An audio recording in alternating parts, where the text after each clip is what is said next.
Muy buenas noches tengan todos. Bienvenidos una vez más a El Sayas Podcast. Que le habla Juan Gabriel Sayas, presidente del Comité Municipal de San Juan por Proyecto Dignidad.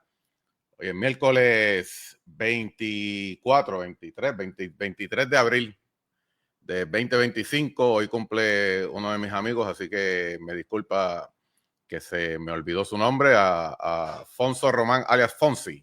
Así que hoy es 23, digo, el cumplí ayer, en realidad, porque es 22, pero el 23. Y los que trabajamos todos los días, que bregamos con fechas todos los días, tenemos que llenar documentos todos los días, se nos olvida la fecha de vez en cuando. Pero bienvenidos en una noche más, bendecida noche. El miércoles pasado no pudimos hacer el programa por las razones obvias. Y vamos a comentar un poco de eso sobre el asunto de Luma, aunque no es el tema principal. Pero vamos a comentar un poco de eso. Fue muchas las cosas que pasó, de lo que pasó en campaña, lo que pasó durante esa semana, las conferencias de prensa, y fue un montón de cosas, pero no vamos a entrar a esos detalles porque ya tenemos unos temas puntuales. Pero claro, lo vamos a tocar un poquito. En los temas de hoy, pues ya es oficial, ¿verdad? Ya es oficial. Recuerden que aquí en el Sayas Podcast hablamos los temas conservadores que no se hablan muchas veces en lugares por ahí. Vamos a hablar de que ya el proyecto de libertad religiosa ya se firmó y ha sido motivo de mucha controversia, mucha desinformación, como sucede pasar en estas lides democráticas y políticas. Hay unos grupos de poder hablando de mucha desinformación y como todo, la ley puede ser criticable en muchas cosas, pero en lo que la critican propiamente nos parece a nuestro modo de ver que son completamente erróneos. Así que vamos a tocar ese tema. El exalcalde de Mayagüez, Guillito Rodríguez, se declaró culpable. Es un caso que fue muy comentado. Fue un caso en el área oeste muy comentado. Mayagüez es una ciudad importante allí. Y entonces, pues, vamos a tener una persona del área oeste que nos va a dar el insight, donde vamos a hablar un poco de eso y para que vean que el PNP no es el único corrupto. Hay personas en otros partidos también y esa decisión de declararse culpable, pues tiene unas connotaciones políticas, personales, y también tiene unos asuntos, ¿verdad? Unos matices que son interesantes evaluarlo en lo que es la gestión pública y el asunto de la cosa pública, del manejar público de nuestros políticos. Vamos a hablar de la cruzada que tiene Jay Fonseca, que la gobernadora no le da una entrevista y el pobre hombre lleva una cruzada hablando de todo, ¿verdad? De cómo él necesita ser atendido por la gobernadora. Ya yo estoy cansado de la forma en cómo él trae el tema de cómo eran él y la gobernadora eran panas, pero ahora ya no son panas. Es importante este asunto de Jay Fonseca, que lo vamos a discutir en el detalle, porque para lo que le conviene, la prensa es un derecho y para lo que no le conviene es un activo privado, ¿verdad? La libertad de expresión. Para el asunto público, pues tú sabes, es un derecho cuando me conviene y para cuando no me conviene, pues es un asunto, ¿verdad? Es mi empresa, propiedad privada, todas esas cosas las vamos a tocar. Y, por supuesto, vamos a hablar de Proyecto de Dignidad, que vamos a hablar la semana pasada, con unos días adicionales y le vamos a dar, ¿verdad? Para darle unos matices de, ¿verdad? Unas proyecciones de lo que va a pasar en esa asamblea, pero la asamblea ya está ahora para este próximo sábado, así que los invitamos a que compartan este programa, compartan este mensaje. Esto es parte de los esfuerzos que estamos haciendo dentro del sector conservador. Tenemos que hacerlo nosotros porque los medios privados, medios masivos de prensa, no lo van a hacer, lo tenemos que hacer nosotros y tenemos que empujar por nosotros mismos. Así que sin más preámbulos, aquí le tenemos al empresario cristiano, Carlos Sánchez, y al Saludos. profesor del área de Mayagüez, ¿verdad? Lo tenemos en exclusiva, el profesor José, perdóname, Aguadilla, porque tú sabes que Aguadilla es como ¿verdad? Es como un estado aparte. Aguadilla del Distrito Senatorial Aguadilla Mayagüez, el profesor José Bonilla. Saludos y bienvenidos a ambos, ¿cómo están ustedes? Saludos, claro que sí. Gracias como siempre por la invitación. Saludos a Bonilla. Siempre es un placer, un gusto hablar con él y la amistad que tenemos. Así que gracias por la invitación como siempre. Excelente, saludos Juan y también Carlos, tremenda oportunidad de estar aquí. Hacía ya más de un mes que no estábamos este trío ¿verdad? Para el análisis, pero tú has tenido aquí unos excelentes recursos. Tuviste a Daniel de Arecibo, tuviste al licenciado Nelson Rosario, anteriormente tuviste a Jennifer López, así que pues hay un grupo tal de talento que es importante darle ese foro, esa plataforma para que también se desarrollen y escuchar diferentes visiones de todo se esto. van a ir moviendo y vamos a seguir teniendo más personas, claro que sí, vamos a tener más personas del mundo conservador, de los que participaron de Proyecto de Dignidad, porque son los que conozco. Hay otros que son del mundo conservador que yo no conozco mucho, pero también los podemos tener, no hay ningún problema en dialogar con ninguno de ellos. Bueno, antes de entrar a los temas, ¿verdad? Que nos ocupan hoy. Comentario inicial, Carlos, el apagón de Luma la semana pasada. Pues mira, ¿Cómo lo sufriste? bueno, yo lo sufrí como todo Puerto Rico, esa es la realidad. El detalle está que pues, ya sabemos, ¿verdad?, lo que está ocurriendo en el país, en el proceso de la generación en Puerto Rico que viene. También tenemos el problema de mantenimiento. Luma, que obviamente vino a Puerto Rico tomando en consideración que iba a haber un proceso de reconstrucción. Eso no se ha dado. Así que están manteniendo. Es un problema que no tiene salida más allá de que no hay voluntad del pueblo. Hay intenciones, ¿verdad? Hay las ganas de hacerlo, pero la realidad es que el sistema energético en Puerto Rico está obsoleto, específicamente estas plantas de generación. Y cualquier cosa estamos vulnerables, así que estos apagones tenemos que aprender a vivir con ellos. Eso va a seguir ocurriendo. Yo no vislumbro un cambio, un cambio extremo inmediato, a menos que Estados Unidos, ¿verdad?, a través de Donald Trump y el negociado de energía ya directamente Estados Unidos, el comisionado, pues haga algo distinto. Pero fuera de eso, Puerto Rico no tiene los fondos para restablecer su propio sistema y pues estamos a merced de que esto siga corriendo y esperando en Dios que esto finalmente pues haya una solución al final del túnel, que yo vislumbro que va a pasar por lo menos 20, 25 años en lo que esto puede arreglarse. Saludamos al boricua libertario que siempre está conectado en estas lides y nos gusta sus comentarios. Profesor Bonilla, la gasificación parece ser una de las vías de Donald Trump. Fue claro que la administración Biden trató de hacernos un laboratorio de energía renovable, sobre todo energía solar. El problema de la energía solar es que no hay la tecnología para tener un sistema robusto a capacidad en masa, una infraestructura que dependa exclusivamente de energía renovable. ¿Dónde está la honestidad de la clase política para decir, mire, no tenemos dinero, el dinero viene de los federales, esta va a ser la política pública de Estados Unidos y que la podemos tener nosotros? ¿Le tenemos miedo nosotros a los boricuas o hay que esperar que Donald Trump salga con uno de sus exabruptos y diga, es gas licuado y tómalo, déjalo? Claro, ciertamente, siendo nosotros una alta dependencia de fondos federales, pues, en ese sentido, quien paga, ¿no?, va a poner la pauta en este caso, y eso lo vimos en la administración pasada de Biden, con el agravante de que ya habían unos fondos asignados, establecidos para la recuperación post María de todo ese sistema eléctrico, pero ellos entonces desarrollaron un esquema para paralizar esos fondos, arrastrar los pies, como yo digo, para que esos fondos no se usaran para lo que se planificó, para artificialmente impulsar un proceso de que si la gente compre placas solares o establecer campos de placas solares, no sé.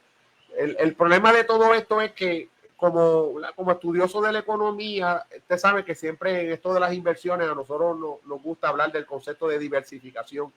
No está de más que Puerto Rico, ¿verdad?, en el ámbito energético tenga una diversificación, pero todo esto tiene que ser en función de las fuerzas del mercado, oferta y demanda. O sea, si ahora mismo lo que nos conviene más es los combustibles fósiles por una cuestión estratégica, pues tenemos que tener algunas plantas que sean corridas con combustibles fósiles, otras en la medida que se pueda con gas natural, para mantener un sistema eléctrico estable, robusto, que se mantenga dando la energía suficiente, no solamente para la parte residencial, sino también para la parte industrial. Y aquí se une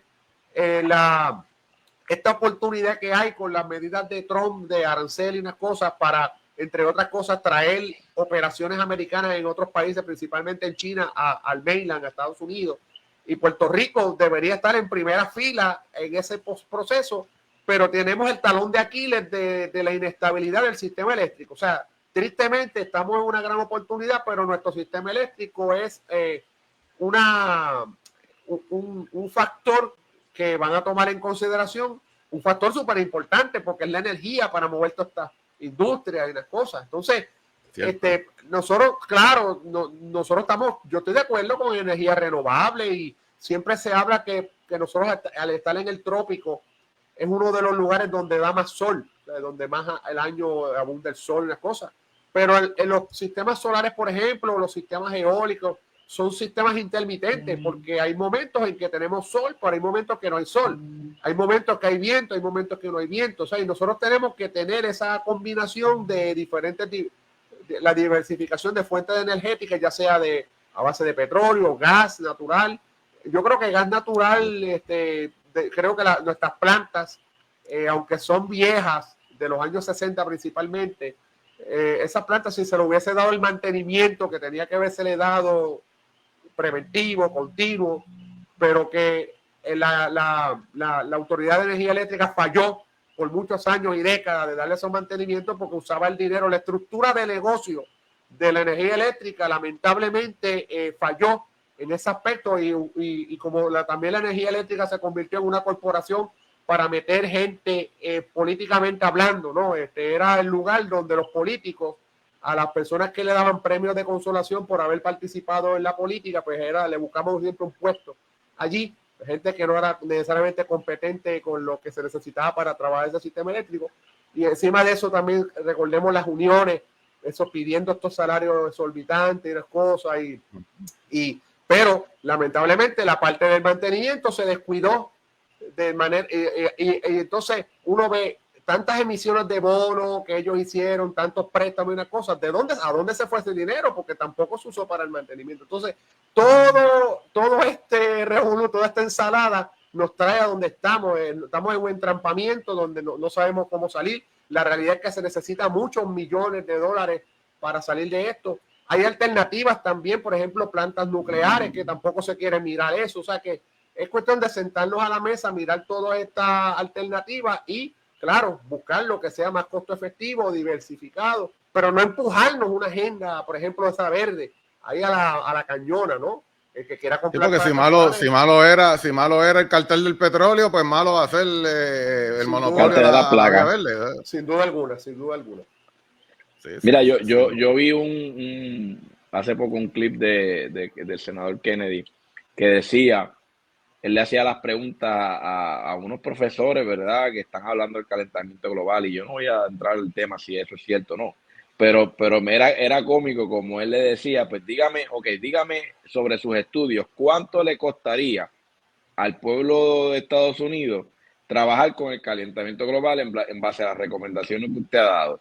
Y ellos decían, bueno, puede ser 50 billones, otro decía 100 billones, otro decía 1000 billones. O sea, no había forma de establecer una cantidad. Entonces, pues obviamente planteamos una agenda que al fin y al cabo, gente, las agendas son las agendas. De aquí se vendió que las placas solares iban a resolver el problema del mundo, pero hay una economía, usted lo ve todos los días. Aquí y ahora todo el mundo vende una placa solar. Y en vez de haber sido efectivo y tener un gobierno que verdaderamente fomentara la sana administración, fuimos esclavos de tanto las uniones como los gobernantes que fueron irresponsables, porque la realidad es que la autoridad se trabajó como un barril sin fondo, con la intención única de beneficiar a dos clases políticas en Puerto Rico, tanto el sector de las uniones como el sector del gobierno, que eran los premios de consolación. Así que como ambos se repartieron el botín, ya hoy el botín se acabó, y entonces hoy vivimos las consecuencias, y entonces estamos en el proceso de que nos estamos culpando uno a otro. Tú eres más malo que yo, pero la realidad es que nosotros estamos hoy día pagando los platos rotos de sobre 50 años de mala utilización de los fondos públicos, y estas son las consecuencias.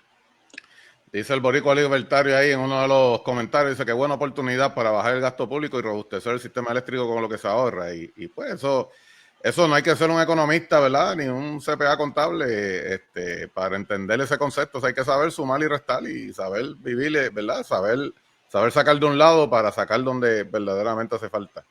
Y la pastora Nani, saludo a la pastora, Dios la bendiga. Dice que las principales compañías son gente cercana al PNP. Sí, hay gente del PNP y gente del PPD también que estuvo ahí. Yo lo que tengo que decir es que en efecto el cambio climático es cierto.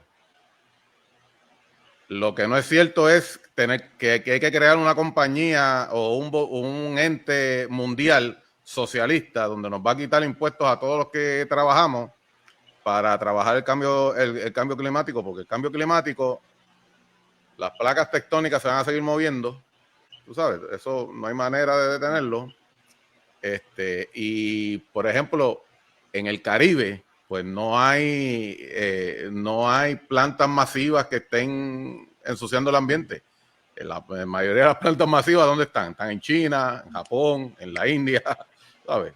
Pues ellos son los que deberían pagar más, Correcto. No nosotros, y que crear un elefante blanco para sacarnos impuestos, para crear un sistema burocrático para que gente que no elegimos estén allí comiendo y bebiendo y con un presupuesto ilimitado, pues en eso yo estoy completamente en contra. Bueno, vamos entonces, aquí siguen comentando, ¿ves? Se siguen repartiendo, sí, se siguen repartiendo los contratos. La Autoridad de Energía Eléctrica era y fue un criadero de batata. Fíjate, boricua libertario, tú tienes razón en un aspecto, pero por el otro lado, la autoridad en su momento fue un activo que hizo el pueblo, que se hizo en el pueblo de Puerto Rico. El problema de la autoridad es que tenía una función social y ya una vez se cumple esa función social, entonces pasa a cumplir una función ya comercial y ahí obviamente pues la función comercial, la gente del gobierno, el que no arriesga, y aquí hay un empresario y hay uno que estudia la economía, el que no tiene, el que tiene un grifo de dinero que le entra sin que no tiene riesgo de perder, pues obviamente no lo va. Recordemos que todo lo que sea empresa gubernamental, el problema que tienen es que ellos no están vigilando lo que es la costo eficiencia, porque la ineficiencia nos la tiran al consumidor. Es fácil pasarnos a nosotros la ineficiencia a través de subirnos tarifas o subirnos impuestos y unas cosas, o los peajes, subirnos los peajes. Así es la manera en que ellos resuelven la ineficiencia, pasándonos el costo a nosotros. Pero en la empresa privada o no trabajas en una estructura de negocio que sea costo eficiente, o si no te sales del mercado y eres sustituido por alguien que pueda hacer mejor el trabajo, ¿verdad? Que tú, a mejor calidad, mejor precio. En la empresa privada la ineficiencia cuesta dinero y le cuesta obviamente a los que ponen el dinero. Bueno, vamos a los temas que sí nos toca. Ya es ley, la ley número 14 de libertad religiosa. Se ha dicho muchas cosas, se ha dicho un montón de cosas, pero aquí, aunque yo no lo quiera admitir, pero la realidad es que esto se ha dicho mil cosas. Pero de esto se lleva trabajando hace más de 20, 25 años. Y yo recuerdo esos temas, incluso cuando yo no estaba tan envuelto en la iglesia. Sí recuerdo estos temas de cómo se atropellaban a la gente, sobre todo en las esferas de gobierno, por sus creencias religiosas. O sea, esto para empezar, sí, Tomás Rivera Chá es un político y sus acciones tienen una connotación política. Y sí, puedes decir que Jennifer González está tirando al sector conservador, pues perfecto, sí, tiene esa connotación. Pero esto no es ahora, esto no es en este momento, esto se lleva trabajándose en años. Y finalmente se pasó la ley de libertad religiosa, la ley número 14, el proyecto número 1. Yo, antes de que los compañeros hablen, yo voy a decir, ¿verdad? Voy a tomar mi minuto de ¿verdad? Editorial. Miren, si el cuatrenio pasado, para empezar en contexto, los que hablan de que la libertad religiosa es un derecho constitucional, pues tienen toda la razón, pero derecho constitucional es hacer libre y sin embargo nos ponen miles de leyes que no nos hacen libres. 1. 2. el cuatrenio pasado, aquí se pasó una ley para que no se discriminara, no se votara una persona por cabello afro, porque era un asunto de raza. Y la discriminación racial está explícitamente escrita, así como la libertad religiosa, la discriminación racial está explícitamente escrita en la Constitución. Y sin embargo se pasó esa ley porque al igual que en la libertad religiosa, que en las vistas, en el entrillado de la discusión, no aparece ninguna estadística fehaciente del problema de los casos, de cuánta gente, cuántos casos fueron discriminados. En la ley para que no se discrimine contra los afros, tampoco hay unas estadísticas. Es toda la percepción de organizaciones que van allí, de personas que dicen que se sintieron discriminados porque tenían un cabello afro. Pues mira, mi cabello no, yo soy una mezcla, pero me importa 3 rábanos si a ti te votan o no por el cabello afro. Ahora, si eso es importante y había que pasarlo para una ley, para tener una sociedad justa, pues entonces no te puedes quejar de la libertad religiosa. Dicho eso, profesor, empiezo contigo. Tus comentarios sobre el asunto de la ley del proyecto de libertad religiosa. Sí, me gustó esa consigna que trajiste al principio respecto a que dado que el asunto religioso, la libertad religiosa es algo que está protegido, que tiene rango constitucional, tanto en la Constitución federal de Estados Unidos como la Constitución estatal de Puerto Rico, son una categoría protegida. Y hay unas personas que levantan una cuestionamiento, no, que ya eso está en la Constitución, que no hay que legislar, no, pero es que tenemos otras instancias de leyes que, aunque sí son cuestiones que están en rango constitucional, se establecen leyes para operacionalizar la manera en que el gobierno no va a atender eso, ¿no? La ley lo que hace es ampliar, y de hecho la ley suele ser de banda más ancha que lo que establece la Constitución. O sea, la Constitución eso está garantizado, ¿no? El derecho, pero las leyes pueden incluso ampliar ese asunto. Entonces, no limitarlo jamás, sino ampliarlo y darle mejor orientación, en este caso, tanto a la esfera gubernamental como a la esfera privada, qué tipos de acomodos razonables, ¿no? Y bajo qué parámetros, para que no haya esa arbitrariedad y ese caprichoso, ¿verdad? Como dicen los abogados, en esos procesos. Y ahora mismo, como tú expresaste al principio, hay muchos casos. Yo sé que en las vistas públicas se levantaron cuestionamientos de ¿dónde están los casos? ¿Dónde es esto? Pero primero que hay casos documentados, principalmente los más recientes lo vimos con las vacunas, pero también a lo largo de las décadas hay muchos casos de discriminación religiosa. Pero yo sé también que hay gente que vive en carne propia la discriminación religiosa y no lleva casos porque a veces, ¿verdad?, dentro del mundo cristiano, ¿verdad?, por unas enseñanzas de paz y de poner la otra mejilla, unas cosas, pues a veces nos olvidamos que tenemos derechos constitucionales y que tenemos el derecho a la reparación de agravio y la gente a veces no conoce los derechos constitucionales. Este es un derecho, o sea, sobre todo que de la libertad religiosa es un derecho bien protegido tanto en las dos constituciones. Entonces, o sea, hay quien dice que el derecho es rogado. A mí no me gusta mucho esa consigna, pero si tú los derechos no los ejerces, no los defiendes, no los conoces, no los exiges, pues eso es como un papel ahí que no tiene ninguna función. Así que lo ejercitamos. Entonces, cuando tomamos conciencia de ello, pues entonces, y vemos que nos violan los derechos, en este caso de libertad religiosa, pues podemos llevar casos en los tribunales, pero entonces a veces estos casos son onerosos. Mira, por ejemplo, el caso del señor de los bizcochos en Estados Unidos, la repostería, o creo que también el repostero en Colorado, sí.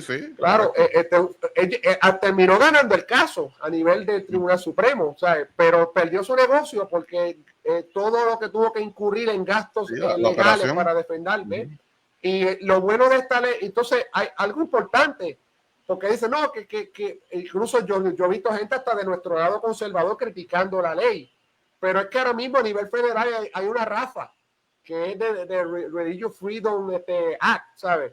Una ley que de hecho en un momento dado, cuando estaba esa ley federal, pues muchos estados, ¿verdad?, empezaron a llevar casos estatales invocando esa ley, y en un momento dado, pues el mismo Tribunal Supremo estableció que esa ley solamente iba a ser para situaciones a nivel del gobierno federal, y que los estados entonces tendrían que hacer sus propias versiones de sus leyes de libertad religiosa para atender entonces, ¿verdad?, el día a día de los gobiernos estatales y las situaciones estatales.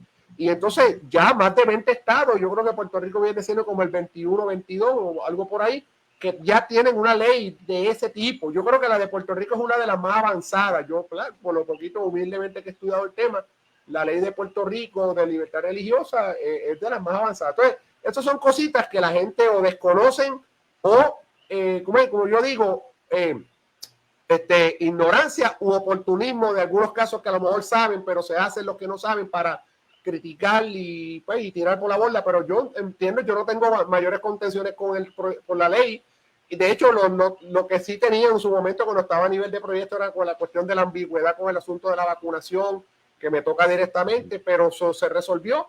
Y pues yo entiendo que la ley está funcionando. Así que nada, esos son mis comentarios hasta el momento. Bueno, es muy puntual lo que dices, pero pues, por ejemplo, igual la violencia entre los seres humanos está tipificado y está codificado. O sea, tú no puedes ser violento contra otra persona dentro del Código Civil y Penal, dentro de la Constitución, que está también protegida. Sin embargo, hay que hacer hay que hacer una ley específica para proteger a las mujeres de violencia entre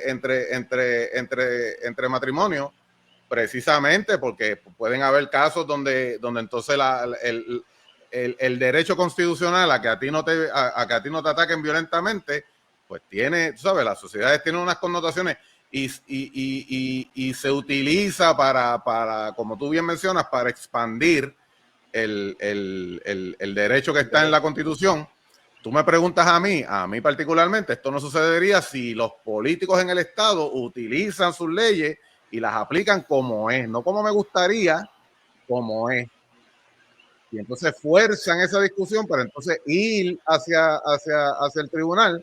Entonces, claro, los tribunales, pues el juez puede estar, ¿verdad?, porque son nombrados por el poder político, los legisladores, o lo que sea, y que pueden tener que pueden tener un tipo de ventaja en ese aspecto. Pero si el gobierno y los políticos, cuando digo gobierno estoy hablando de los políticos, si el gobierno aplican la ley como se supone que la tienen que aplicar y no como me gustaría que se aplicara, estas cosas no sucederían. Carlos, yo recuerdo, antes de estar más envuelto en la iglesia, yo recuerdo, y yo lo admito, no tengo ningún problema, yo lo admito, que yo me burlaba del no te escuchaste, no te escuchaste, porque como que se fue el negro. Ajá, de nuevo. Se fue. ¿Me oye ahora? No, es sí, que cuando dijiste tu recuerdo, no lo vi.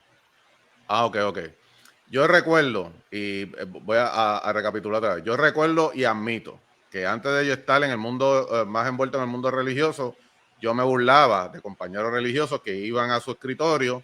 Digo, yo nunca trabajé en el sector privado, en el sector público, pero en la parte privada, y una persona ponía una figurita de María o de Jesús, y alguien ponía una crucecita, o alguien ponía su Biblia en una esquina, y entonces era como se le miraba de reojo.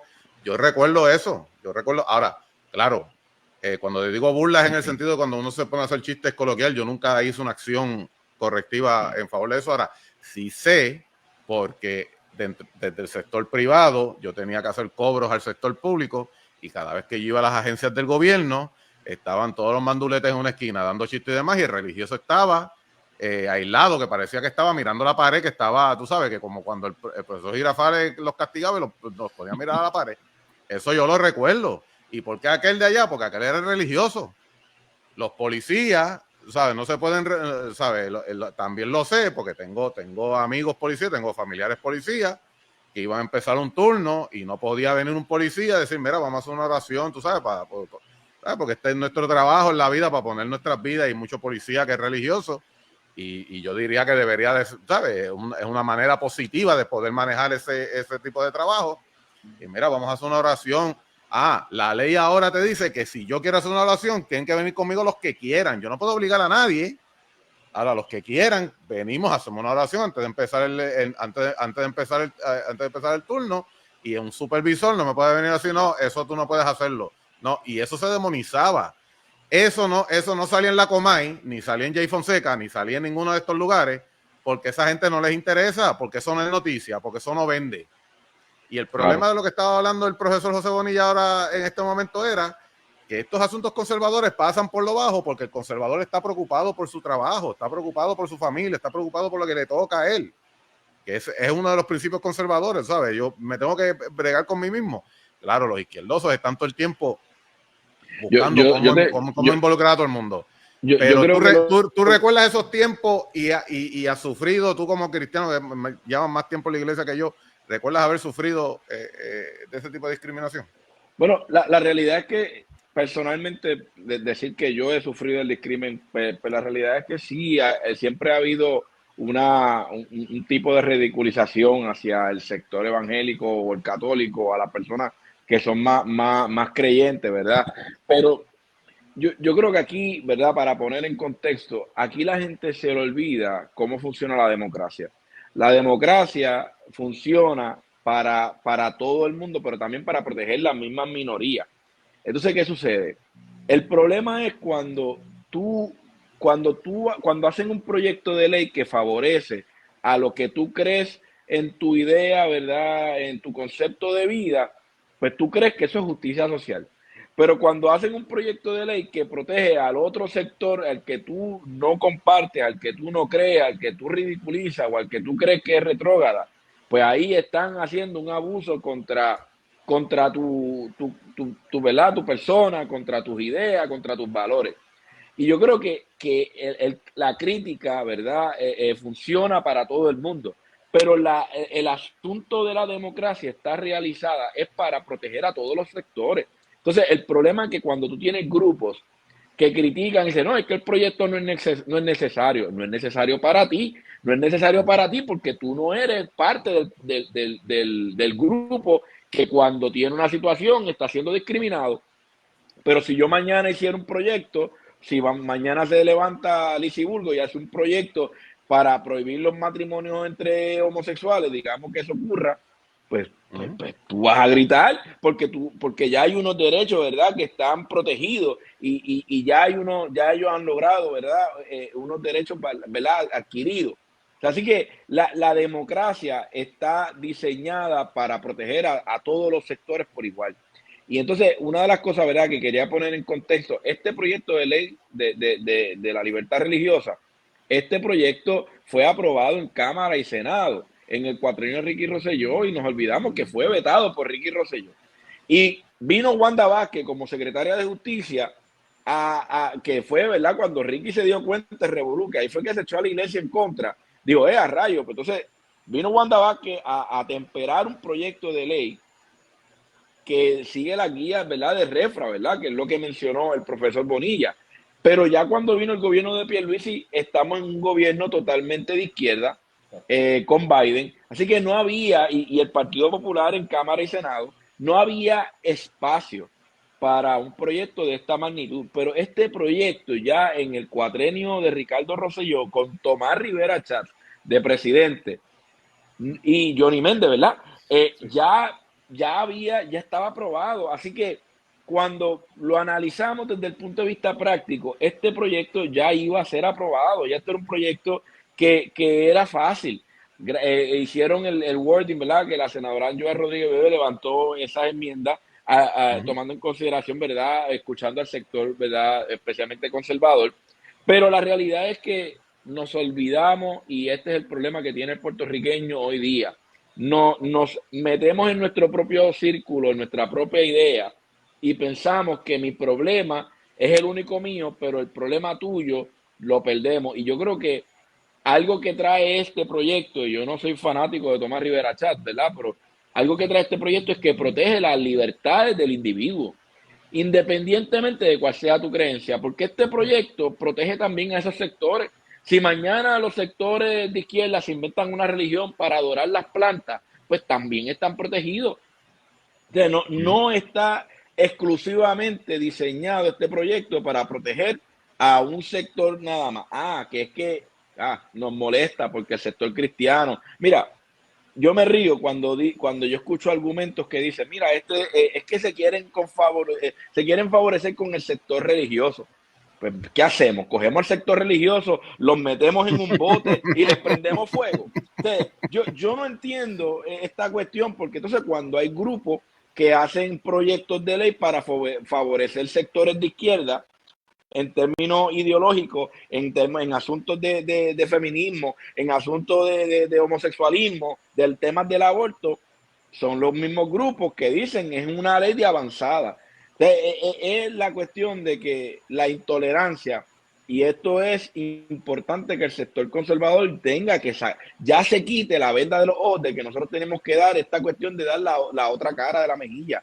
Entonces, estos grupos, a la vez que tienen el poder, no claudican en su capacidad de crear proyectos de ley que vayan en contra de lo que nosotros creemos. Y entonces nosotros vamos a tener que estar todo el tiempo, decir, vamos a reconocer todos los proyectos de ley porque nosotros creemos en las libertades del individuo, pero nos olvidamos que estas personas cuando están en el poder no les interesa protegernos. Al contrario, mientras menos derechos y mientras menos protección los sectores religiosos y los sectores conservadores tengan, esta gente lo va a hacer. Por eso es que cuando a mí me dicen, se quieren confabular con el sector religioso, yo les dije, bueno, pues descubriste América. La realidad, yo no creo que Tomás Rivera Chats haya hecho ese proyecto para que Anaí Malacén estuviese contenta. No lo hizo. Sí, así que, oye, el tipo es un político, él sabe lo que está haciendo, no está improvisando. Que hay un grupo de personas que le molesta su estilo, perfecto. Pero el proyecto de libertad religiosa va en dirección de proteger todos los derechos del individuo. Lo que tú creas para tu vida está protegido ahí. Mira, para el boricua libertario que está hablando, dice, trabajé en el sector privado y muy pocos hacían la oración antes de comenzar a trabajar, no nos discriminaron, pero nos veían raro por hacerlo. Nunca me importó y faltaba el trabajo de los domingos por la iglesia, pero ya es ley, no me pueden discriminar. Te corrijo, boricua, no funciona así. No te pueden discriminar porque tú hagas una oración en tu tiempo libre en el área de trabajo, que es el problema que estaban teniendo los empleados. Los acomodos razonables siempre y cuando se puedan. Ya hay jurisprudencia sometida, ya hay jurisprudencia desde el Tribunal Supremo de Estados Unidos, que el acomodo razonable es siempre y cuando se pueda. Al final de cuentas, si el patrono te contrata para un trabajo y ese trabajo conflige con tu libertad religiosa, tú tienes que decidir entre el trabajo o tu libertad religiosa, pero no puedes tener las dos al mismo tiempo tampoco. No funciona de esa manera. Profesor, ¿ibas a decir algo? Sí, yo estaba hablando con personas sobre este proyecto de ley y yo creo que muchas personas están viendo la bondad del proyecto como al revés, yo digo, ¿no? Voy a hablar coloquialmente, como que no, que ahora eso abre la puerta a la discriminación de otros sectores de las cosas. Mire, aquí el asunto es que la persona que practica una fe y en un momento dado entra en conflicto un asunto, ya sea en el lugar de trabajo, en alguna instancia de la vida, entra en conflicto su creencia religiosa sincera con algún asunto, pues lo más probable es que, como tú dices, o la persona decide renunciar al trabajo, o si entiende, ¿verdad?, que tiene un reclamo, pues lo más probable es que, por ejemplo, es como este asunto de la vacuna, ¿ves? Que si te exigen esa situación, puede abrir la puerta a que yo haga entonces ahora un reclamo por habérseme violado mi libertad. O sea, el patrono o la entidad que sea me violó mi derecho. Entonces ahora yo voy a reclamarla invocando esa ley, porque antes tenía que buscar un abogado constitucionalista para entrar a la cuestión de la constitución, porque no habían, o quizás habían por jurisprudencia unas cosas, pero no había. Por ahora que hay una ley, cualquier abogado no tiene que ser ni constitucionalista, puede llevar un caso o no es oneroso, pero eso es para la persona que se siente que le violaron, o sea, la persona en su conciencia religiosa que siente que le violaron su derecho. O sea, eso no es una ley para dar carta blanca o un patente de corso para entonces discriminar contra otros sectores. Por lo menos así yo lo veo. No sé si ustedes... Sí, no, pero así es que es. Déjame explicarlo, lo voy a explicar desde mi experiencia particular. Yo soy enfermero y trabajé en la sala de emergencia y esto es lo que dice la ley, esto es lo que sabíamos y conocíamos. Yo trabajo en sala de emergencia. En sala de emergencia yo no miro ni sexo, color, ni raza, ni nada. Yo recibo una orden, tengo un paciente, recibo un médico que me da unas órdenes médicas y yo las ejecuto por lo que están ahí. Ahora bien, Si yo tengo problemas, por ejemplo, digamos que un hospital, el hospital, yo trabajo en centro médico, y el hospital decide, por política pública, abrir una división para atender a gente trans, a personas trans. Pues yo le puedo pedir, invocando la libertad religiosa, yo le puedo pedir al centro médico que no me asigne a esa área, pero lo tengo que hacer antes de que me asignen a esa área. Si se equivocaron y me asignaron al área y no lo consultaron conmigo y yo pensé que no era ningún problema y yo me meto a trabajar en el área trans, yo tengo que trabajar en el área trans y dar el servicio en el área trans. Digo, no voy a entrar en el aspecto técnico, que es un problema, pero yo estoy allí. Y si yo tengo un problema después que comencé a trabajar allí atendiendo gente trans, porque no me siento cómodo, porque por la razón que sea, pero más específicamente por el asunto de mis creencias religiosas, yo hablo con mi patrono para que mi patrono me acomode en otra área del hospital. Ahora bien, si el acomodo no me puede acomodar en otra área del hospital, porque yo soy un enfermero especializado en emergencia, pero el hospital tiene emergencia, intensivo y cirugía de reemplazo de páncreas. Te estoy dando un ejemplo. Y yo no tengo las competencias para ni trabajar en ninguna de esas otras áreas. El patrono no me puede mover así porque sí. El patrono en su momento va a decir, mira, está cómodo, razonable, yo no te lo puedo dar. Para tú trabajar en el área de intensivo tienes que tener unas competencias, y para el trabajar en el área de reemplazo de trasplante de páncreas tienes que tener otras competencias. Tú ves, coge tu certificación el año que me toque, lo que sea, cuando tengas esa certificación, entonces vienes aquí, entonces yo te doy el acomodo razonable. Pero no es que yo fui, no, que yo tengo un problema de trabajar allí, y lo mismo en una, digamos que en el día de mañana, el centro demográfico, dicen las personas que vengan aquí y se quieran percibir como perros, tú vas a poner el certificado de salud, que es un perro. Y No creo Saya, en eso. hay algo importante que mencionar. Este proyecto de ley no exime al que tiene que dar el servicio que lo dé. O sea, aquí Por eso, estamos hablando de la protección del individuo. Y cuando usted me habla de que no va a darle el servicio por discriminación, yo creo que lo que se trata es de simplificar lo que es una creencia de una persona. Como tú bien tú mencionas, si lo que yo estoy haciendo va en contra de mi fe y tiene que ponerme en un punto de que yo tenga que decidir renunciar a mi trabajo, yo creo que ya estamos dándole más derecho a un sector de la población sobre el otro, porque de la misma forma que yo le tengo que correcto. garantizar el servicio, yo también tengo que garantizar que la persona no se siente que está en un lugar de trabajo que violenta sus propios derechos de poder vivir una vida plena en su religiosidad. Yo no estoy aquí justificando, ni esto no es una carta abierta para que cada persona que vaya a recibir un servicio se le niegue.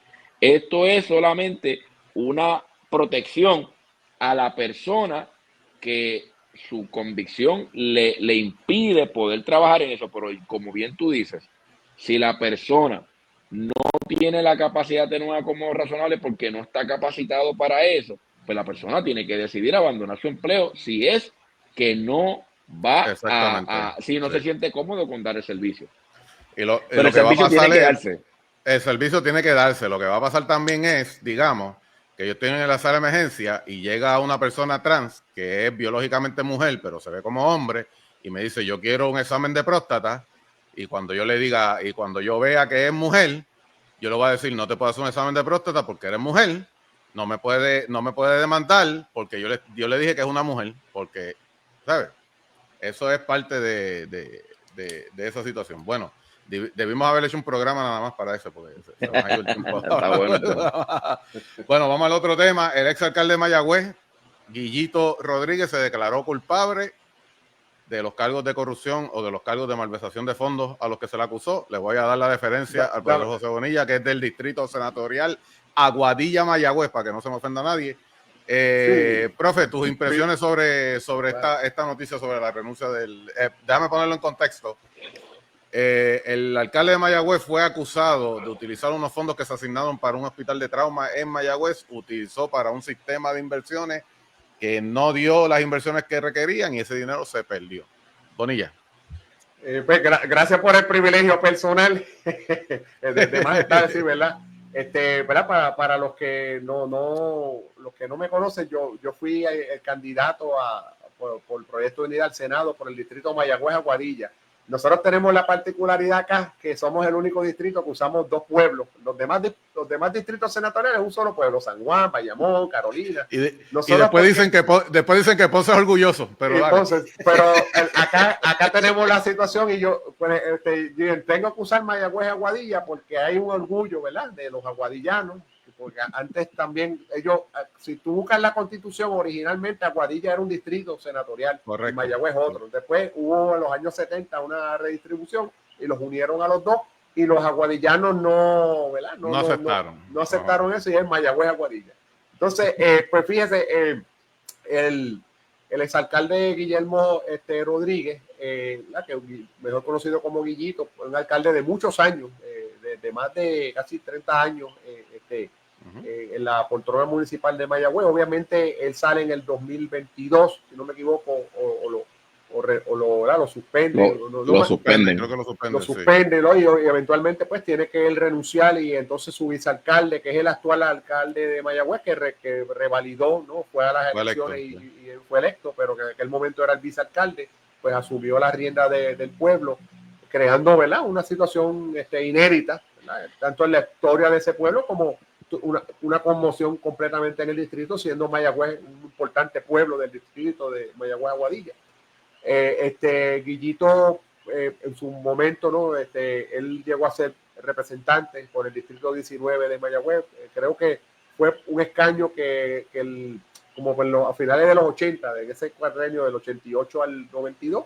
Luego entonces en el 92 él corre como alcalde de Mayagüez. Sale Benjamín Cole, como 30 y pico de años. Fue un alcalde icónico de Mayagüez, un alcalde, ¿verdad?, que básicamente el lustre que tiene Mayagüez, ¿verdad?, gran parte pues fue ese alcalde, un alcalde dinámico, ¿no?, como lo que fue Churumba en sus tiempos en Ponce. Correcto. Y otros alcaldes, ¿verdad?, caciques, ¿verdad?, en otras partes de Puerto Rico. Entonces, sí, yo por lo menos, que yo me muevo mucho por esta zona, para mí Guillito no fue un alcalde muy dinámico, y me parece que la ciudad de Mayagüez perdió el lustre, perdió ese standing al pasar de los años. No fue una administración muy destacada.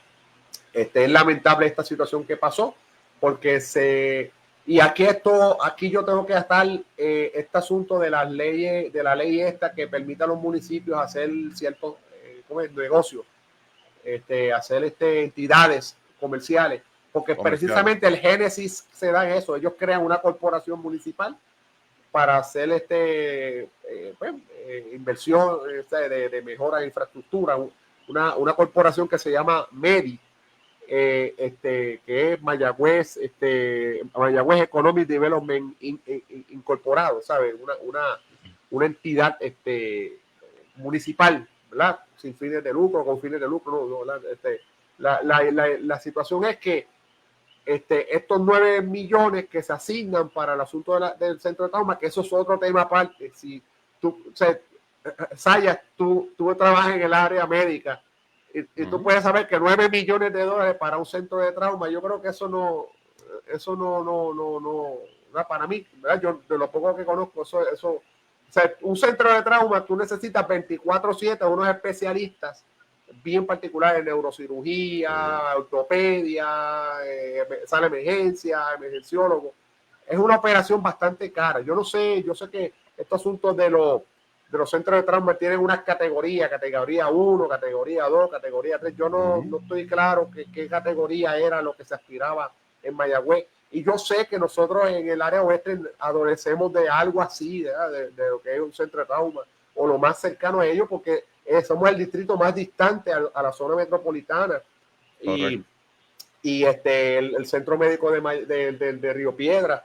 De hecho, el centro médico de Río Piedra no es uno que tampoco esté a la gran altura que se necesita, pero es el que tenemos.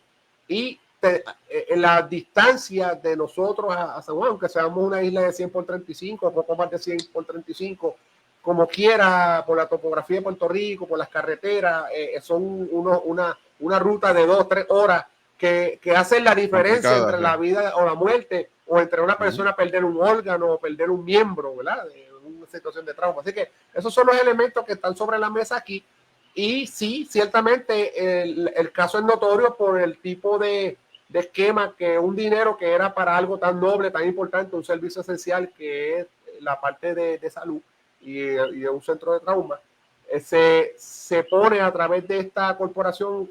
Parece que la idea era que parece que no podían usar los fondos de momento, entonces decidieron ponerlo allí como para, pues, como decir, para ignorarlo. Pero entonces esta gente le hicieron un esquema, mira, vamos a invertirlo. Lo que pasa es que, eso no se puede. ellos tienen que recoger 20 millones. Y en base a los 20 millones para el centro de trauma, ellos dijeron, pues lo que recolectamos el dinero para la fase 3 y fase 4, ponemos este dinero aquí que se reinvierta en tipo inversiones y con los intereses podemos recoger el dinero adicional para poder ¿verdad? Completar el centro de trauma. Pero el problema de esto es que es la transparencia. Hay que ver si eso estaba regido por algún reglamento, por ley, qué dice el Contralor Electoral de esa práctica, si es una práctica transparente de un uso adecuado de fondos. O sea, que hay unos cuestionamientos aquí nada más en esa parte. Pero encima de eso viene el agravante que esta gente, que estos abogados, estos inversores, toman este dinero para hacer todo un esquema, para hacer que las ganancias de esos dineros pues vayan hacia ellos. Y pues, los federales intervienen porque ven aquí un esquema para defraudar al gobierno municipal de Mayagüez. Entonces, aquí el problema de Guillito quizás no es él no se llevó un solo centavo de todo esto, ¿verdad? Vamos a poner que vamos a dársela, que a lo mejor él no se puede probar que de esto haya recibido un solo centavo, sus alternos, las personas, ¿verdad?, del municipio, ¿no? Los electos, los funcionarios públicos. Pero hay una situación de responsabilidad y supervisión, una situación de rendición de cuentas, de controles internos, o sea, del fondo público, es ser transparente y una cuestión. Así que nada, por ahí, ¿verdad?, son mis comentarios. Rapidito, Carlos. Esto muestra cuando siempre estamos hablando de limitar la intervención del gobierno en los asuntos, ¿verdad?, con dinero público, el esparcimiento de que entran en muchas áreas que no conocen. Como dice el profesor Bonilla, digamos, confió en estas personas y le salió mal, y como no conoce, se despilfarra el dinero. Llega el momento de que entonces limitemos cuánto es el dinero que tenga que tener los funcionarios, o llega el momento de decir, mira, este tipo de inversión, este tipo de actividad no se puede hacer desde el gobierno. Lo que sucede es que los alcaldes, ¿verdad?, tienen una responsabilidad. El alcalde es un administrador, básicamente, que lo que va es a darle servicio. El pueblo, los constituyentes de un municipio miden a su alcalde básicamente en que si el servicio de recogido de basura es eficiente, si las calles están limpias, si la plaza está limpia, cuántas actividades hace. La realidad es que el mecanismo para que una persona, ¿verdad?, decida cómo trabaja su alcalde es en base a la obra física que él pueda realizar. Entonces, ¿qué pasa? Tú tienes estos alcaldes como el del municipio de Mayagüez, que pues, obviamente hay una necesidad de un centro de trauma, como ya bien ustedes mencionaron, pero no tienen los fondos. Entonces, pues, ¿qué pasa? Recurren a este esquema que en práctica tiene una buena intención. O sea, nosotros no podemos decir que Guillito, como dice Bonilla, lo digo, ¿verdad? No se pudo probar, así que no puedo acusarlo de algo que no se pudo probar. Pero correcto. Yo no puedo decir, ese hombre es un corrupto por esto, por esto y por esto. No, yo lo que puedo decir es que pues él no hizo buena representación en asegurarse que estos fondos fueran utilizados o fueran administrados de la forma correcta. De hecho, estos fondos fueron devueltos fueron devueltos. O sea que el despilfarro del dinero puede haber sido porque los excedentes de las inversiones donde esto se colocó, esos fueron los que esas personas malversaron y se los robaron. Y por eso tuvieron que enfrentar a los federales en ese aspecto. Pero los alcaldes no tienen mucha facultad, ¿verdad?, para ser honesto, para crear grandes obras, porque la realidad es que los municipios, la mayoría están buscando cómo sobreviven. Así que dentro de lo que significa la dinámica de cuánta libertad le damos a un alcalde, pues mira, la realidad es que el gobierno central tampoco resuelve los problemas del día a día de las personas. Mira, ahora mismo tenemos un gobierno que todavía no tiene secretaria de Estado. Tenemos un gobierno que muchos de sus propios funcionarios no están. Así que si usted me dice a mí, si tenemos un gobierno inexistente, lo tenemos. Lo que tenemos es ahora mismo unos alcaldes que mantienen una identidad de funcionalidad hacia la ciudadanía, ¿verdad? Que es el botón más cercano de resolver problemas para cualquier persona. Pero la realidad es que el gobierno central es un aparato tan burocrático y tan grande que la realidad es que no vemos cómo este problema vaya a ser resuelto. De verdad, y es mi planteamiento y por el cual, ¿verdad? Yo creo un partido como este Proyecto de Unidad. Nosotros debemos empezar a demostrarle al país cómo un gobierno, a través de un partido como este, que es un partido que cree en sana gobernanza, a través de un gobierno más pequeño, darle mayores libertades a la empresa privada, que los fondos estén más en la empresa privada, en estas personas que verdaderamente saben tomar riesgo, pero verdaderamente la eficiencia va por encima del despilfarro, porque es como dice el refrán, lo que no nos cuesta hagamos fiesta. Así que dentro de lo que nos toca a nosotros, tenemos que empezar a plantearle al país la verdadera realidad de lo que significa los gobiernos que nos han dado hasta ahora del PNP y del Partido Popular, y lo que un gobierno a través de un proyecto de unidad puede ofrecerle. Obviamente va a haber recortes, pero esos recortes van a ir en dirección a beneficio de la ciudadanía. Yo prefiero un gobierno que empodere al individuo para que pueda resolver los propios problemas del pueblo y redirigir ese dinero al pueblo, que entre un ente que lo que hace es botar el dinero a través de obra que no se ve. Esa es la realidad. Estamos de acuerdo con eso. Bueno, vamos a movernos rapidito para no extendernos mucho. Jay Fonseca está en una cruzada. Ahora Jay Fonseca es la víctima. Ahora está pidiendo reuniones con la gobernadora. La gobernadora no la atiende. Ahora tú tienes otros integrantes de la prensa de medios en masa diciendo que es injusto que a Jay Fonseca se le trate como se le está tratando. Entonces, Carlos, voy a empezar contigo porque tú tienes más experiencia en los medios que nosotros. No, ¿verdad? Al principio dijimos, ¿verdad?, que a veces no queríamos estar de acuerdo con Tomás Rivera Chatz, pero pues cuando hay que dársela, hay que dársela. Tiene razón Tomás Rivera Chatz cuando dice que la prensa populeta, payolera y de otro tipo hace las cosas cuando le conviene. Claro que sí, la realidad es que nosotros lo vimos en Proyecto de Unidad. O sea, vamos a hablar claro, ¿qué exposición de medios, si no es de ridiculización, tiene Proyecto de Unidad? Lo que pasa es que, mira, Jay Fonseca, y yo lo comentaba con un grupo de personas que estoy todo el tiempo en comunicación, si tú ves los posts en los últimos 2 meses, desde que ganó Trump, vamos a llamarle de así, es una prensa que tú dices, es una... Yo personalmente tengo que reconocer que Jay Fonseca ya es una empresa que tiene personas, ¿verdad?, que corre la línea editorial, pero aquí citan a The Economist, aquí hacen reportajes que tú dices, pero tergiversado con los clickbaits que automáticamente él te pone en el clickbait como que Trump, el país ya no quiere a Trump, y cuando tú lees el reportaje es otra cosa completamente. Entonces tú dices, mira, yo entiendo a Jay Fonseca. Jay Fonseca es el dueño de una empresa que vende un servicio, y obviamente Jay Fonseca ha caído en la trampa de la monetización de la noticia. Esa es la verdad. Y se ha convertido él él ha caído en la trampa de ser amarillista. Y yo puedo entender que él pueda tener las buenas intenciones, pero él cayó en la trampa, porque ¿qué pasa? A él cerrarse los medios, oye, un medio que cierre la capacidad de poder tener acceso al gobierno, desde asuntos desde promoción, desde asuntos de entrevista, Él cerró las puertas.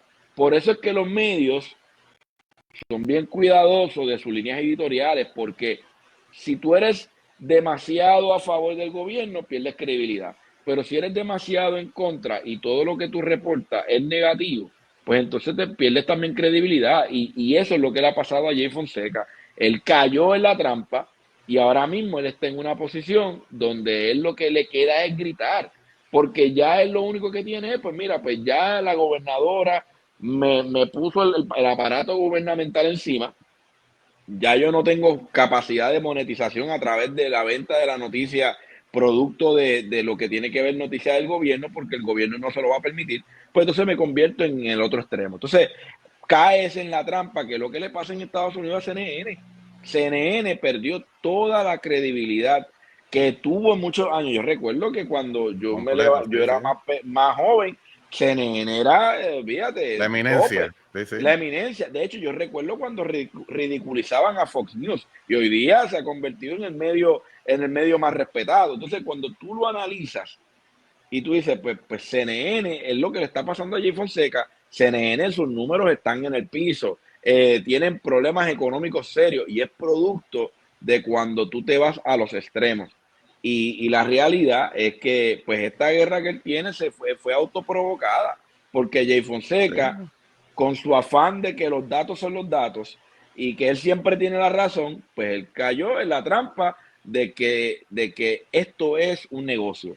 Y en los negocios tú tienes que siempre proteger tu inversión, más allá de tu idea. Yo puedo tener la idea de que mi empresa es la mejor del mundo, pero no por eso yo voy a salir corriendo a hacer un paredón a todo el mundo y a decir que todas las compañías son malas, porque al fin y al cabo yo tengo que entender que yo vivo en un ecosistema donde todos coexistimos. Y ese es el problema. Él cayó en su propia trampa. Mi esposa es doctora en economía, es una economista especializada en salud, es doctora en economía y su fuerte es el análisis estadístico y siempre me ha dicho, los datos son los datos, pero la interpretación sigue siendo una opinión. Profesor, Sí, si mira, yo hago, te voy a poner el contexto para que desarrolle. Si yo hago toda una protesta diciendo que Jay Fonseca no me quiere dar una entrevista en su programa, Jay Fonseca dice que en su programa va el que él quiera. Ahora él dice que la gobernadora le tiene que dar, que necesita hablar con él porque él representa al pueblo. Entonces la propiedad privada es buena cuando me conviene y cuando no me conviene es propiedad pública. sí, mira, esta situación de lo que está pasando con Jay Fonseca, si se llega a dar en los años 90, como por ejemplo le pasó a Rosselló con el Nuevo Día, que en un momento dado prácticamente él petó el medio, pero el medio tenía mucho poder y le hizo mucho daño a Rosselló. Sí. Pero en este tiempo son otros tiempos porque ya los medios se han democratizado, sobre todo las redes sociales, hay alternativas, ya un medio así no tiene tanto poder para irse contra un político, ¿verdad? En este caso, y ese político pues tiene otros canales, otras formas para mantener su información, ¿no? Mantener informado a su grupo objetivo, principalmente. Estamos claros que en el caso de Jay Fonseca, esto es un negocio, o sea, es un negocio privado. Y él decidió, ¿verdad? En su modelo de negocio, en vez de ser un tipo de medio, ¿verdad?, que reporte neutral o aunque tenga cierta línea editorial, pero que sea, trate de reportar la información de unas cosas, aunque él tenga de vez en cuando su línea editorial, pero se mantenga, ¿no? Como en ese centro, informando una cosa y ganando, por lo menos teniendo una masa crítica, pero él decidió irse a un lado fuerte, que aunque tiene sus seguidores y él tiene muchos seguidores en las cosas, pero esa línea de él que es tan extrema, pues le abre el espacio a ciertos políticos como la gobernadora de decidir, no, mira, si, ¿sabes? Porque algo que a mí me enseñaron en política es que uno tiene que ser cuidadoso a qué medio uno va, sobre todo en campaña política. ¿Por qué? Porque acuérdate que hay medios que tienen ya te pueden entrampar. Y no es que uno no va no va a ser transparente. Es que si ya el medio está cargado, ya el medio no te va a tratar darte el espacio para que tú expliques, sino que ya está cargado, pues tú decides, ¿no? Estratégicamente no irle ese medio. Si la gobernadora toma esa decisión, en su día también ella responderá por eso, porque que ella, ¿verdad? Qué miedo tiene, las cosas, ¿verdad? Ella responderá por eso, pero tampoco es un asunto que está violando ninguna ley, ni está siendo inconstitucional, ni hay cuestiones de violación de la libertad de expresión o de prensa, ni nada, ¿no? Es lo que tú dices, o sea, no podemos invocar, somos un medio privado y ahora hacernos que estamos hablando de representación del pueblo, ¿no? Tú hablarás en representación de un grupo que te sigue, unos seguidores tuyos, un mercado, un nicho que sigue, pero no te puedes hacer representación de todo el pueblo. En mi opinión... No, y que dentro... perdón. Sí, no, dale, para yo cerrar con el tema. No, que lo que digo es que en realidad el medio que representa, el pueblo no monetiza, quien monetiza es él. Así que él fue el quien escogió su línea editorial y cuando él decidió irse a frontal con la gobernadora, mira, por eso los medios tienen jefes hasta de la línea editorial. O sea, un reportero en el Nuevo Día no puede hacer un artículo. Mira, tú puedes descubrir el peor fraude, pero ese reportero que hace ese escrito tiene que ir a un jefe que va a verificar y al fin y al cabo es el dueño del medio el que decide si quiere que esa noticia salga o no salga. Y tú dices, pero es que el pueblo tiene derecho a conocer, pero es que el medio tiene que proteger su negocio. O sea, y en esa línea no todo tiene... en el afán de sacar, encontré la sangre, oye, la noticia hoy día corre tan rápido. Esto no es como hace 20 años que tú tirabas un periódico y estaban 2 semanas dando la noticia. Hoy día, tú tiras una noticia a las 5 de la mañana, ya por la noche, cuando lo discutieron, se acabó, ya mañana se acabó la noticia. Y entonces, en ese sentido, pues, ¿qué tú tienes que hacer? Entonces tengo que estar investigando todos los días. Entonces, nunca resalta nada del gobierno. Pues ya perdiste credibilidad. El país ya te vio a ti como una persona que todo lo que haga el gobierno va a estar mal. Pues entonces ya la gente dice, pues mira, no tengo nada que esperar de ti. Y eso le afecta a su negocio. Eso es así. En mi opinión, la gobernadora que vaya donde ella quiera, ella correrá el riesgo de tomar esa actitud. Y de la misma manera que yo no tengo derecho a ir al programa de Jay Fonseca para que me dé exposición, pues la gobernadora no tiene ningún derecho para hacer que la gobernadora hable con él. Ese es el punto final. Bueno, vamos a cerrar con camino a la Asamblea Extraordinaria. Proyecto de Dignidad tiene su Asamblea Extraordinaria este próximo sábado en Caguas a las 2 de la tarde. El doctor César Vázquez hizo una invitación muy cordial. Profe, cuéntanos ese proceso, tú que fuiste parte del comité de reglamentos y se hicieron unas enmiendas. Queremos que ese reglamento sea más ágil, sea más abierto, haya mayor participación, pero a la misma vez ese reglamento tiene que reflejar, ¿verdad?, todos unos tipos de procesos para defender la institución, mantener la institución, ¿verdad?, la sana gobernanza, la parte política de la institución que requiere ahí. Tu comentario. Sí, mira, precisamente por reglamento nosotros se estableció que el año siguiente al año eleccionario va a haber una asamblea general donde, entre otras cosas, se va a elegir un liderato del cuerpo máximo, el cuerpo rector o el cuerpo de mayor soberano es la asamblea jerarquía general. Exacto, es la asamblea general de miembros bona fide, pero el cuerpo fuera de lo que es la asamblea general, que corre el día a día de las operaciones del partido, ¿no? Porque la asamblea general no se va a reunir todo el tiempo, es una vez al año y cuando se invoca una asamblea extraordinaria como esta que va a haber este sábado, pues esta asamblea general pues se elige un nuevo cuerpo de rector y obviamente pues se establece, ¿no? Se dan los informes, unas cosas, y esta asamblea extraordinaria que se está dando este sábado es precisamente en preparación, como un preludio para establecer unas bases para esa asamblea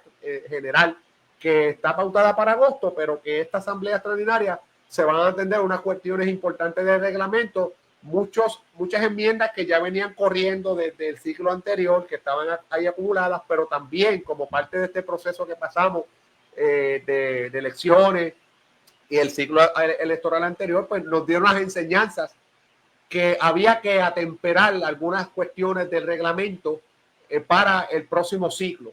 Y claro, el asunto de llevar enmiendas al reglamento siempre está activo. O sea, cada vez que personas entiendan que pueden llevar una enmienda, pues se presenta formalmente al Consejo de Gobierno, y cuando haya una asamblea para ello, pues se incorporan y se traen. En el caso de nosotros, sí, desde que se acabaron las elecciones se estableció un comité de reglamento donde se estuvo invitando a las personas a someter ideas, someter enmiendas, someter, ¿verdad?, propuestas. Ese grupo se reunió, esas enmiendas las colocamos, ¿no?, de una manera. Después se hizo unas pistas públicas, ¿no? O sea que el proceso ha sido abierto, ha sido transparente y se han seguido recibiendo, claro, enmiendas. Este sábado, en esa asamblea extraordinaria, ¿qué podemos esperar? Va a ser un solo punto, porque las asambleas extraordinarias por reglamento y también por reglas parlamentarias se atienden uno a los sumos 2 temas. En este caso, lo que se va a atender es el tema de esas enmiendas al reglamento, y se va a estar presentando todas esas enmiendas y nosotros vamos a votar por ellas, los miembros bona fide.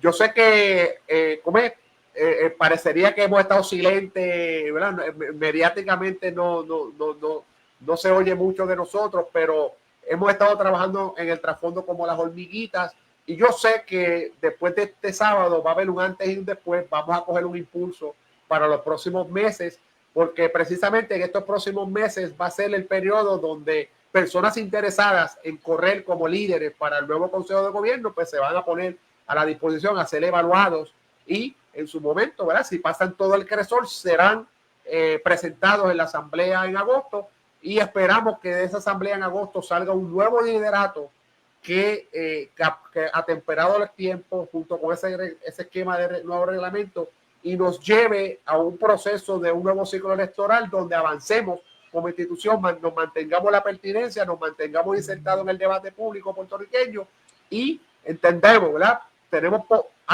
Hay las condiciones para incluso, ¿verdad?, aspirar a la gobernación en el 2028, pero de no lograr esa meta, ¿verdad?, que es una meta ambiciosa, al menos lograr añadir más escaños y más, ganar alcaldías y unas cosas, y proyectos de seguir avanzando, porque entendemos que el Proyecto de Dignidad es la única esperanza que le queda a Puerto Rico.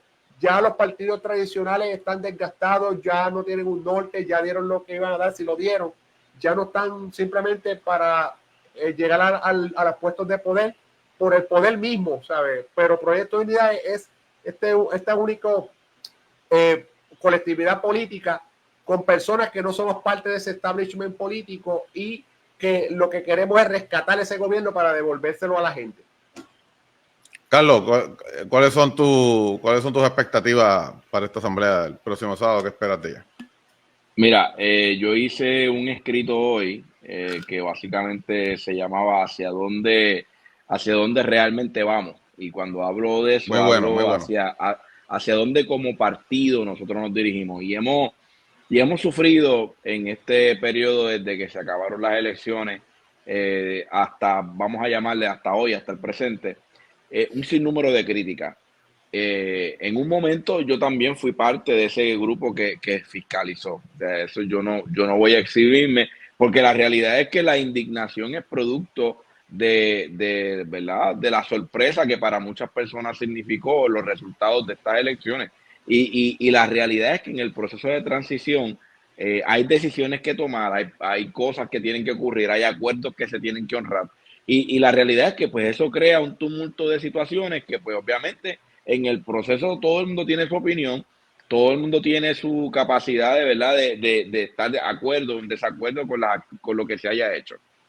Pero ya se acabó el tiempo de la pataleta. Esa es mi opinión. Ya el tiempo de estar quejando y peleando. O sea, yo le decía en el escrito de hoy, todas las razones que han dicho, todas son válidas, todas tienen razón. O sea, el descontento es producto de todo ese cúmulo y probablemente de muchos más. Ahora bien, ¿hacia dónde vamos como partido?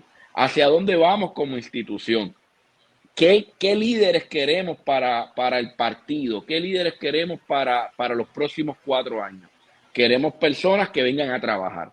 Queremos personas que se enrollen las mangas, personas que verdaderamente entiendan el compromiso del trabajo pequeño, de crecer la base electoral. No tan solamente de salir en los medios y que todo el mundo reconozca y que todo el mundo te mire y que todo el mundo te conozca. No, no, no.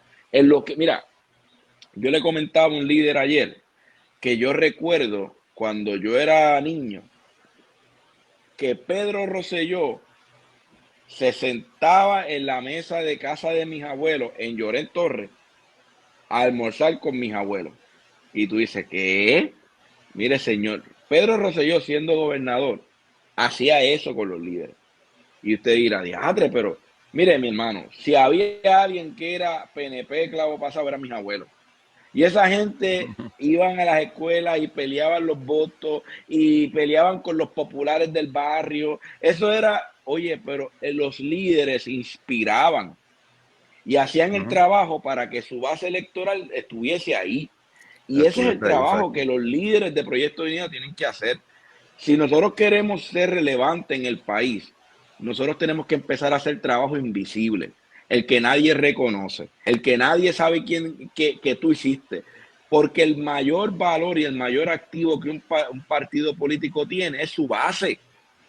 Es su base. Y eso suena clichoso, pero si usted no tiene la base, el PNP la tiene comprada con puestos en el gobierno. Este partido verdaderamente, la base son gente que voluntariamente cree en este partido. Pues entonces los líderes que vengan al partido, más que criticar, más que a fiscalizar, más que a señalar, lo que tienen que venir es a dar soluciones, soluciones reales y poner la acción en lo que hablan. Y esa es la diferencia y eso es lo que esta plataforma empieza a hacer. Esta asamblea del 26 de abril, de este sábado, lo que le va a dar es la oportunidad a que el partido tenga unas nuevas reglas del juego. Y esas reglas del juego son las que se van a implementar para finalmente lograr lo que queremos hacer, que es queremos multiplicar la base, queremos poner más personas en la Cámara, más personas en el Senado, ganar algún puesto en alcaldía y hacer una mejor representación. Porque si nosotros no multiplicamos, si nosotros no llevamos un mensaje efectivo a las personas, si nosotros no tenemos una visión clara, sustantiva de cuál es la razón de existencia de Proyecto de Dignidad, Proyecto de Dignidad va a desaparecer. Esa es la realidad. Así que lo que le espera al nuevo liderato es trabajo. Lo que le espera al nuevo liderato es esfuerzo y sacrificio. Y los líderes que no estén dispuestos a hacer eso y lo que quieran es criticar y lo que quieran es lanzar lodo sobre el esfuerzo que los líderes, que las personas del partido están haciendo ahora, no, rechace eso. No sea partícipe de las críticas infundadas y de las personas que no están valorando el sacrificio que todos los líderes del partido voluntariamente están haciendo. Y por eso yo les invito.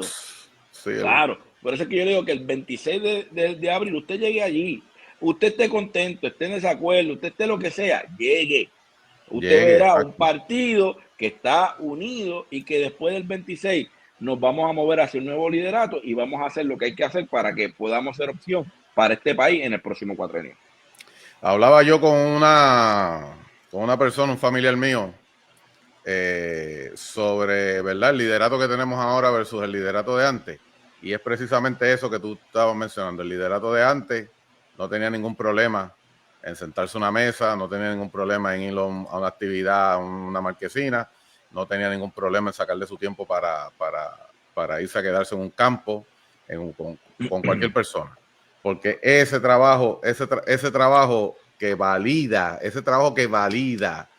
el accionar democrático, ese es el trabajo que le da al político la certeza de sentarse frente a alguien y decir, no, yo tengo una gente con lo que yo vi cara a cara y esa gente está detrás de mí y estoy aquí para tirar para adelante.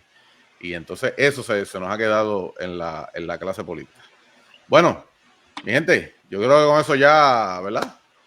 Estamos ahí finalizando la pastora fiscalizando con Viallani, sí. Hay que trabajar cada municipio, que eso es así. Todos los municipios hay que trabajar con los líderes, hay que trabajar con los equipos de electorales, hay que enrollarse las mangas y de ahí mismo van a salir los líderes. de ahí mismo también van a salir los líderes. Yo siempre digo, el sector conservador no puede esperar a que venga el líder, no, porque es que necesitamos un líder. Sí, necesitamos un líder. Nadie está negando eso, necesitamos un líder. Pero Saya, cuando el líder aparece, hay que seguir trabajando con la base. Y Saya, quiero decir esto antes de irme. No es tiempo de buscar mesías políticos, gente. Es tiempo de buscar líderes verdaderamente y tenemos que abrirle el espacio a que ese nuevo liderato tenga la capacidad de trabajar. Aquí nadie tiene una varita mágica para resolver los problemas del partido, pero en conjunto, en equipo, vamos a poder lograrlo y el partido tiene que tener apertura para que este nuevo liderato pueda hacer el trabajo necesario para echar este partido adelante. Ahí está.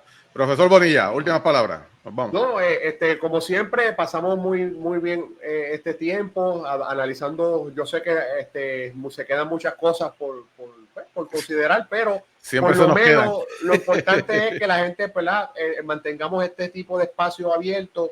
Yo celebro, como te dije al principio, que sigas dando la oportunidad y foro a otros compañeros de diferentes distritos, porque lo que queremos es que esto sea un semillero de gente que siga siendo portavoz de este mensaje en sus diferentes distritos, gente versada que pueda. Necesitamos muchas voces llevando esta línea, esta contranarrativa, ya que pues los medios tradicionales todavía lamentablemente copan, monopolizan el mensaje, tienen el potencial, pero nosotros a través de estos medios podemos avanzar y sacar a la gente de la oscuridad de la desinformación que hay por ahí. Así que nada, hacia adelante y ya nos veremos en la próxima. Amén. Nos vamos a ver este sábado. Recuerden, compartan este programa, compartan en las redes al profesor José Bonilla, a Carlos Sánchez, su página Enfoque Conservador. Ahí siempre estamos, ¿verdad?, compartiendo información. Sigan las páginas de Proyecto Dignidad, que ahí también estamos, siempre estamos buscando y compartiendo información. Y ahí hay muchas páginas. Estaba la pastora Nani, Fiscalizando con Viallani, Nilka allá. Nilka Rodríguez, sí. El profesor Bonilla también. El profesor José Bonilla. Están La Voz que nos convencen. En Ponce también están, bueno, Ponce, los muchachos ya en Ponce también, Lin Arrufá, Ingeniero Jordán, que tienen sus páginas, Rafael Prazer, que fue alcalde de Ponce, Daniel Batistas en Arecibo, ¿sabes? Hay liderato en Proyecto de Dignidad, está Jenny López en Humacao, tenemos en todos lados, hay gente que en todos lugares están, la otra cara de la verdad, sí, correcto, la otra cara de la verdad de las piedras, que son tantos nombres a veces que se me pasan, pero gracias, pastora. Sí, la página de la pastora Nani, Fiscalizando con Viallani Colón, sí, allí estamos en todos los lugares y estamos, recuerden que somos personas como usted, que salimos todos los días a trabajar, salimos todos los días y nos estamos moviendo, nos estamos saliendo de nuestra zona cómoda para tratar de hacer cambios por el país que Puerto Rico lo necesita. De lo contrario, vamos a seguir en más de lo mismo. Así que recuerden, si fortalecemos al individuo, fortalecemos a la familia, si fortalecemos a la familia, fortalecemos la comunidad, si fortalecemos a la comunidad, fortalecemos el municipio, si fortalecemos el municipio, fortalecemos el Estado, país, territorio. Dios los bendiga, nos vemos en la próxima, si Dios quiere, el próximo miércoles y nos vemos el sábado en la Asamblea Extraordinaria. Cuídense. Bendiciones.